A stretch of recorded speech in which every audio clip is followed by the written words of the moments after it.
I'm a senior at Maple Ridge High School in Oregon, and until last month, my life was painfully normal. Study, home, repeat. The loudest drama in my world was who stole someone's lunch from the fridge. But everything changed when Mr. Collins, our math teacher, announced that the school was installing new CCTV cameras inside every classroom. He said they were doing it to improve safety. I didn't think much of it until the first time I saw the footage. It was a Tuesday morning. Our principal had emailed my mom saying I'd been out of my seat too much during class.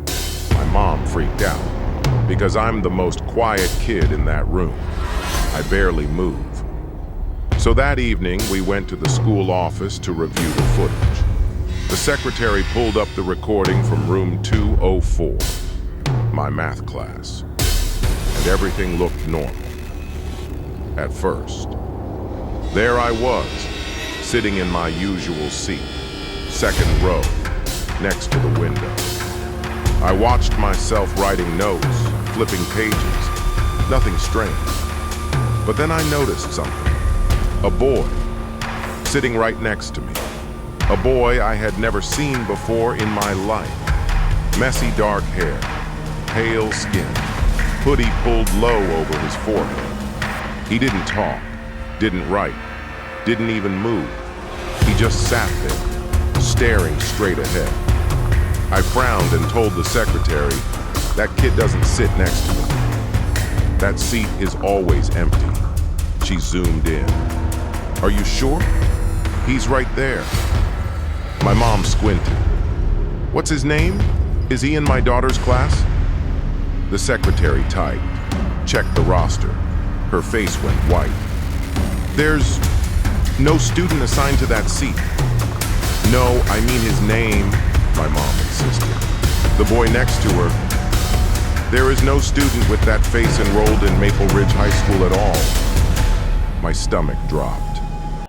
The boy was still visible on the paused CCTV frame, sitting inches from me, staring straight ahead. The secretary tried to laugh it off. "Could be a camera glitch. We'll have it look at it." But I knew that wasn't true, because the next day, everything got worse.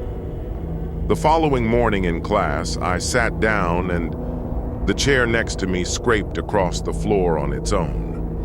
No one touched it. Everyone turned their heads. I froze. It pulled out, as if someone invisible was sitting down. I felt the air beside me shift, like the temperature suddenly dropped. I didn't dare look. Mr. Collins cleared his throat nervously and continued teaching, but his eyes kept flicking toward the empty chair beside me, or the chair that wasn't empty. That's when he said something that made me want to scream. Whoever's in that seat, please sit still." Some kids laughed awkwardly, but Mr. Collins wasn't joking. He was trembling. That night, I couldn't sleep. My mom stormed into my room around 2 a.m. and said, "We need to go to the school again. They found something in the footage." When we got there, the principal, 2 teachers, and a district IT guy were waiting. The IT guy cleared his throat. "We reviewed the last month of CCTV video, and the boy appears every single day." My mom grabbed my hand. "What do you mean every day?" He played a clip. I watched myself enter the classroom. Then, 5 seconds later, from the corner, the boy walked in. Except, he didn't walk in. He appeared, like a glitch, a skip in the feed, one frame empty. The next frame, he was standing there. He walked toward my seat, sat beside me, and stared forward. The IT guy scrubbed through multiple days. Every clip was the same. I entered. Then he appeared, always next to me, always staring straight ahead, never blinking. The principal leaned forward. "There's something else." He played footage from last Friday. This time, things were different. On the CCTV, I was sitting as usual, writing, listening. But the boy was slowly turning his head toward me, millimeter by millimeter, until he was staring directly at the side of my face. I shivered watching it. But then, something horrifying happened. The boy leaned forward. His mouth shifted as if whispering into my ear. And on the footage, I reacted. My body stiffened. My hand froze mid-writing. My shoulders rose, like I had heard something. But I have zero memory of that moment. I never felt or heard anything. My mom covered her mouth. What did he say to her? The IT guy shook his head. There's no audio. I didn't want to go back to school, but my mom insisted she'd talk to the staff and get answers. The next day, I entered room 204 trembling. The chair next to me was empty. Thank God. But when I sat down, I noticed something carved into the wooden desk. A sentence. Fresh, jagged, deep. You finally saw me. I stumbled backwards so hard the whole class looked at me. Mr. Collins rushed over. What's wrong? I pointed to the carving.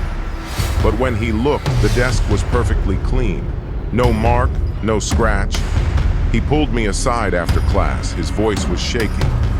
I've seen him too. My blood ran cold. What? I don't know who he is, but he's not human. I've taught here for 23 years. I've seen ghosts before, but never one that chooses a specific student. That night, I begged my mom to transfer me. Move states, anything. She said she would, after today's meeting with the principal, but she never came home.